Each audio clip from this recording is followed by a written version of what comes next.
আসসালামু আলাইকুম। বাংলাদেশের কোটা আন্দোলন নিয়ে একটু তথ্য দিতে চাই। সেটা হচ্ছে শুরু হয় 5ই জুন কোটা আন্দোলন 2024, শেষ 5ই আগস্ট 2024। প্রথম শহীদ বাংলাদেশে বুক পেতে দেন 16 জুলাই 2024 আবু সাইদ, ঢাকা বিশ্ববিদ্যালয়ের ছাত্র। দ্বিতীয় শহীদ মীর মাহফুজুর রহমান মুগ্ধ 18 জুলাই 2024। সরকার কর্তৃক সংস্কার 21 জুলাই 2024 97%। 9 দফা পেশ 21 জুলাই 2024। 1 দফা পেশ 3 আগস্ট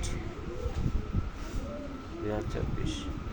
কোটা অসহযোগ আন্দোলন 4 আগস্ট 2024। লং মার্চ 5 আগস্ট 2024 এবং ওই দিনেই শেষ। সর্বশেষ শহীদ হন আনুমানিক 3000 জন।